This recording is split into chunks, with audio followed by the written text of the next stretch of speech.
तो does size matter, क्या size से फ़र्क पड़ता है? तो गाइज देखो, कैबिनेट्स की मैं अगर बात करूँ तो भाई ऐसा हो सकता है कि किसी को लंबा पसंद हो, किसी को छोटा पसंद हो कैबिनेट, किसी को मे बी कलर प्रेफरेंसेस की मैं बात करूँ तो मे बी किसी को वाइट कलर पसंद हो, किसी को ब्लैक पसंद हो, अपनी अपनी चॉइसेस है। तो हो सकता है कोई किसी लिमिटेड स्पेस में रहता हो, किसी की टेबल जो है डेस्क जो गेमिंग डेस्क है वो छोटी हो, या फिर आप में से कोई ऐसा हो सकता है इसके डुअल सिस्टम हो, यानी एक सिस्टम गेमिंग के लिए एक सिस्टम स्ट्रीमिंग के लिए, या कोई हो सकता है रेंट पे रह रहा हो, या उसके रूम में इतनी स्पेस ना हो, या वो ब्रदर सिस्टर के साथ रूम शेयर करके रह रहा हो, तो हो सकता है आपको एक स्मॉल फॉर्म फैक्टर का बिल्ड चाहिए, या फिर आपको बड़े केस वैसे भी जनरली पसंद ना हो। ठीक है, तो कुछ भी रीज़न हो सकता है। और अगर आप देख रहे हैं एक मिनी ITX केस की या एक मिनी ITX बिल्ड की, और अगर आप देख रहे हैं एक स्मॉल फॉर्म फैक्टर के PC बिल्ड की या एक स्मॉल फॉर्म फैक्टर के कैबिनेट की, तो ये वीडियो आप ही के लिए। आज की वीडियो में हम रिव्यू करने वाले हैं एक बेसिक ओवरव्यू जनरली, इसके साथ एक PC बिल्ड भी होगा, तो ये एक बेसिक ओवरव्यू वीडियो है। तो आज हम रिव्यू करने वाले क्रिस्टल 280X का। ये क्रिस्टल सीरीज के अंदर आता है कॉर्सेर की। तो क्रिस्टल सीरीज जो है वो जानी ही जाती है कॉर्सेर की इसके साइड पैनल्स एंड ग्लास वगैरह के लिए। इसके अंदर आपको ग्लास भर भर के मिलेगा, आपको एक्रेलिक नहीं देखने को मिलेगा। यहाँ पे कॉर्सेर अगर मैं डिजाइन की बात करूँ तो डुअल चेंबर डिजाइन यूज कर रहा है। डुअल चेंबर का मतलब ये है कि अगर आप अपना नॉर्मल बेसिक कैबिनेट देखो तो उसमें जो होता है ऊपर मदरबोर्ड होता है, नीचे पावर सप्लाई का सेक्शन होता है जहाँ पे पावर सप्लाई श्राउड एंड आपके हार्ड ड्राइव केजेस एंड SSD के बेस वगैरह होती हैं, ड्राइव बेस वगैरह। लेकिन यहाँ पे डुअल चैम्बर लेआउट है, यानी उसके लिए जो है वो अलग चैम्बर बनाया गया है राइट साइड में, यानी आपकी जो भी ड्राइव बेस वगैरह है, हार्ड ड्राइव वगैरह एंड आपकी जो भी पावर सप्लाई वगैरह है और जो भी केबल मैनेजमेंट है वो सब एक अलग चैम्बर के अंदर होगा। तो इससे क्या होता है कि जो नीचे का सेक्शन था मदरबोर्ड से नीचे का, वो आपने कट ऑफ कर दिया, तो यानी कि आपका केस जो है वो छोटा हो गया। तो ये एक काफ़ी अच्छा चॉइस है एंड ये थोड़ा क्लीन लगता है, नीट एंड क्लीन लगता है। और अगर इसमें आपको ग्लास देख के ऐसा लग रहा हो कि इसमें एयर फ्लो का इशू है, तो मुझे तो ऐसा नहीं लगता है कि इसमें एयर फ्लो का इशू है। बिकॉज अगर आप फ्रंट के ग्लास की बात करो तो आप उसे रिमूव नहीं कर सकते हो, लेकिन फ्रंट का पूरा पैनल रिमूवेबल है। ठीक है, तो आप पूरे के पूरे फ्रंट पैनल को रिमूव कर सकते हो, लेकिन सिर्फ ग्लास को रिमूव नहीं कर सकते। लेकिन अगर आप ध्यान से देखो तो ग्लास में जो है वो अराउंड आपको चारों तरफ से देखने को मिलेगा अराउंड 1 सेंटीमीटर का गैप है।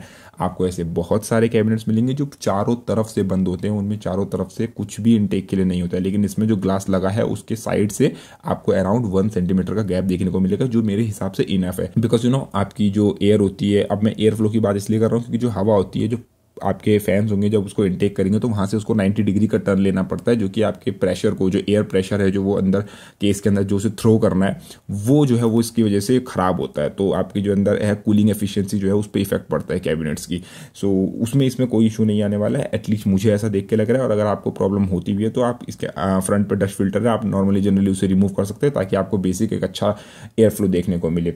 फ्रंट की बात हो गई, अब चलते हैं टॉप के ऊपर। तो टॉप के ऊपर जो है वो आपको अगेन ग्लास पैनल देखने को मिलता है जो कि थंब स्क्रूज से रिमूवेबल है। थंब स्क्रूज यूज़ किए गए, आप नॉर्मली इसे रिमूव कर सकते हो। यहाँ पर भी डस्ट फिल्टर का यूज़ किया गया है एंड ना केवल बल्कि ग्लास, आप पूरा का पूरा जो है वो टॉप पैनल जो है वो रिमूव कर सकते हो। एंड टॉप पे आप एक 240 और 280 मिलीमीटर का रेडिएटर्स या फिर फैंस जो है वो लगा सकते हो, 2 140 के या फिर 2 120 के, and same thing with radiators, तो आप वो भी लगा सकते हो। एंड फ्रंट पे भी आप लगा सकते हो 240 mm का रेडिएटर और 280 mm का रेडिएटर। तो अब बात कर लेते हैं पावर सप्लाई का जो चेंबर है, डुअल चेंबर डिजाइन। तो यहाँ देखिए आपकी पावर सप्लाई जो है वो वर्टिकली माउंट होगी। अब क्योंकि पावर सप्लाई वर्टिकली माउंट है, और अगर आपको ऐसा लग रहा है कि मेरी पावर सप्लाई में जो पंखा लगा है, जो फैन लगा हुआ है, वो चोक ना हो, वो एयर कहाँ से इनटेक करेगा, तो जी हाँ, इसमें आपको साइड में जो है वो ग्रिल देखने को मिल जाएगी, मैश देखने को मिल जाएगा, जहाँ जो कि मैग्नेटिक डस्ट फिल्टर से प्रोटेक्टेड है। तो यानी डस्ट साइड में नहीं जाएगी और आपका पावर सप्लाई जो है वो पूरी हवा इनटेक कर सकता है। इसमें जो है पावर सप्लाई के ऊपर पे आपको आपकी मेन हार्ड ड्राइव केजेस देखने को मिल जाएंगे, अगर लेकिन उसको आपको बैक से पीछे की तरफ से एक्सेस करना पड़ेगा, तो जो कि मेरे हिसाब से इजी है। बिकॉज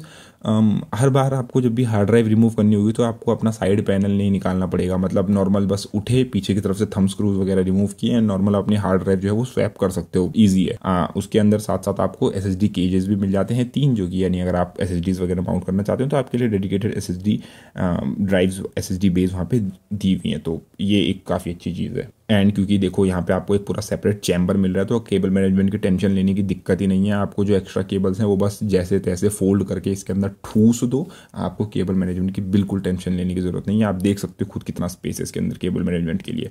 ठीक है, आपको टेंशन नहीं लेने की, मेरे को जो है वो केबल अच्छे से मैनेज करनी पड़ेंगी बैक साइड में, एंड फिर मुझे बैक पैनल जो है वो बंद करना पड़ेगा। कोई टेंशन लेने की दिक्कत नहीं है, इसके अंदर बहुत सारी स्पेस है, बस जैसे तैसे फोल्ड करके अंदर ठूस दो। बेहतरीन केबल मैनेजमेंट, कोई आपके लुक्स पर इफेक्ट नहीं पड़ने वाला है। तो एक और चीज़ मैं यहाँ पे मेंशन कर देता हूँ, ये जो कैबिनेट है इसमें बॉटम से भी आप इनटेक ले सकते हो। जी हाँ, कैबिनेट की जो नीचे की तरफ है वहाँ से भी आप इनटेक ले सकते हो, वहाँ पे भी आप 2 फैंस लगा सकते हो। अब वहाँ पे इनटेक लेके फ़ायदा क्या है? पहली बात तो अगर आप वहाँ पे RGB फैंस लगाते हो तो वो बेहतरीन दिखेंगे, बेहतरीन।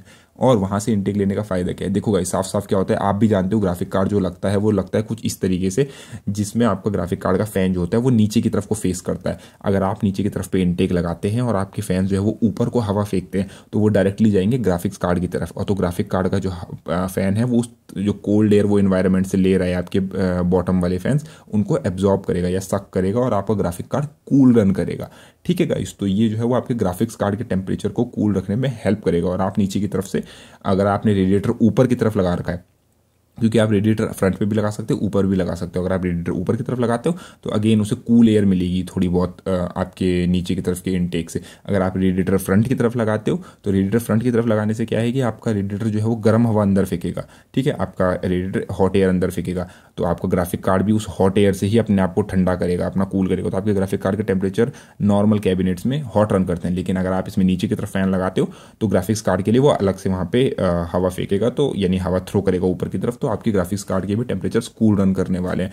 तो मुझे लगता है कि इसमें एयर फ्लो का इशू कोई होने नहीं वाला है, लेकिन हाँ मैं इसको कुछ दिनों में टेस्ट करूंगा। मेरे पास रेडिएटर भी है, मेरे पास मदरबोर्ड भी है, मेरे पास एक अच्छा खासा CPU भी है, मेरे पास अच्छा खासा ग्राफिक्स कार्ड भी आने वाला है, तो वो मैं इसके अंदर टेस्ट करूंगा। तो उसके लिए चैनल को सब्सक्राइब कर लो। तो फ्रंट आईओ की मैं बात करूँ तो फ्रंट में आपको 2 USB 3.0 देखने को मिल जाते हैं, नॉर्मल आपके power reset switches and headphone and microphone jack देखने को मिल जाता है। तो गाइस ये 2 मॉडल्स के अंदर आता है, एक आता है स्टैंडर्ड, एक RGB। स्टैंडर्ड मतलब नॉर्मल आपको सिर्फ कैबिनेट एंड बाकी सब कुछ आपके कंपोनेंट्स मिलेंगे, लेकिन अगर आप RGB मॉडल लेते हो तो RGB मॉडल आपको थोड़ा सा महंगा पड़ेगा, लेकिन आपको उसके अंदर RGB फैंस देखने को मिलेंगे और साथ साथ आपको एक कॉर्सेर का कंट्रोलर भी इसके अंदर डेडिकेटेड देखने को मिल जाएगा। तो यानी अगर आप फ्यूचर में कॉर्सेर के और फैंस लेते हैं और अगर आप उसको उस कंट्रोलर से कनेक्ट करते हैं तो उस कंट्रोलर से कनेक्ट करके ये होगा कि अपने फैंस को जो है वो आप सिंक्रोनाइज कर सकते हैं पूरे कैबिनेट्स के एक साथ। एंड अगर आप फ्यूचर में कोई कॉर्सेर का AIO लेते हैं तो उसके भी फैंस वगैरह को आप कनेक्ट एक साथ कर सकते हैं, सिंक्रोनाइज कर सकते हैं कॉर्सेर IQ सॉफ्टवेयर। तो ये जो है वो 2 मॉडल्स में आता है, एक ब्लैक एंड एक व्हाइट। तो आप मेरे पास जो है वो तो व्हाइट वर्जन है और ये मेरा वाला RGB वर्जन है, इसके अंदर मुझे 2 फैंस इंक्लूडेड मिले, लेकिन आप चाहो तो नॉन RGB के साथ भी जा सकते हो एंड RGB वाले के साथ भी जा सकते हो। ये आपको अराउंड 13,000 से 14,000 के बीच में मिलेगा, अराउंड 13,500 13,400 के आसपास आपको देखने को मिलेगा, डिपेंड करता है वेबसाइट टू वेबसाइट आप किस वेबसाइट पे ले रहे हो। तो ये तो चलो हो गई इसकी प्राइसिंग वगैरह की बात। अब थोड़े बहुत इसमें कॉन्स भी निकाल लिए जाएं, तो अगर मैं इसमें देखो मैंने प्रोज बहुत सारे बताए, मुझे कैबिनेट पसंद आया, व्हाइट कलर जो है वो मुझे बढ़िया लगा, वो सब ठीक है, लेकिन अब थोड़े बहुत कॉन्स निकाले जाए तो यार देखो भाई सीधी सीधी बात बोलूँ तो मुझे इतना महंगा, जब तुम 13-14 हज़ार का कैबिनेट ले रहे हो तो भाई कंपनी ने जरूर रिसर्च एंड डेवलपमेंट करी होगी, तो कॉन्स निकालना मुश्किल होता है। लेकिन फिर भी पहला कॉन तो मैं यही निकालूंगा कि क्योंकि मेरे पास कॉर्सेर का स्पेक ओमेगा कैबिनेट भी है और मैं उसे यूज़ कर रहा हूँ, तो मेरी जो है उसकी यूज टू हो चुका हूँ मैं। उसका जो साइड पैनल है वो थोड़ा ब्लैक टिंटेड है और मुझे थोड़ा ब्लैक टिंटेड साइड पैनल पसंद आने लगा है, और इसका जो साइड पैनल है वो पूरा प्योर एकदम वाइट है, मतलब ट्रांसपेरेंट है। तो पहला कौन ये अगेन ही फिर पर्सनल चॉइस के ऊपर है, ये हो सकता है मेरे लिए कौन है, आपके लिए कौन ना हो। दूसरा कौन अगर मैं निकालूं भी तो मैं ये कहूँगा कि भाई क्योंकि इसमें रियर में एग्जॉस्ट नहीं है, ठीक है, तो इसमें जो टॉप की तरफ को जो एग्जॉस्ट है वो टॉप का जो आपका ग्लास है वो थोड़ा बहुत बस ज़रा सा थोड़ा और ऊंचा होता है, ज़रा सा स्लाइटली और थोड़ा ऊंचा होता है तो बेहतरीन रहता है। हालांकि क्योंकि आपको ग्लास पैनल रिमूवेबल दिया हुआ है तो आप उसको जो है नॉर्मल थंब स्क्रू से रिमूव करके जो ग्लास है ऊपर का टॉप का उसको हटा सकते हो और आपका एयर फ्लो जो है वो बढ़िया हो जाएगा। लेकिन वही बात है कि बस थोड़ा बहुत पहले से ही ऊपर को दिया होता तो मज़ा आ जाता। बाकी तो इसके अलावा मुझे इसमें कुछ कौन ज़्यादा मेजर कौन कुछ लगा नहीं। तो गाइस आपको वीडियो कैसी लगी और आपकी पर्सनल प्रेफरेंस क्या है, आपको लंबा पसंद है, आपको छोटा पसंद है, आपको काला पसंद है, आपको सफ़ेद पसंद है, ज़रूर कमेंट सेक्शन में मुझे बताओ। एंड इसके ऊपर एक PC बिल्ड आने वाला है, इसके अंदर मैं एक डिटेल रिव्यू करूंगा, उसके अंदर एक बढ़िया PC बिल्ड होगा इस कैबिनेट के अंदर, एक महंगा हाई एंड PC बिल्ड होगा इस कैबिनेट के अंदर। तो उसके लिए जो है अगर आपको देखना है तो चैनल को सब्सक्राइब कर लो। धन्यवाद, बाय, टेक केयर गाइस।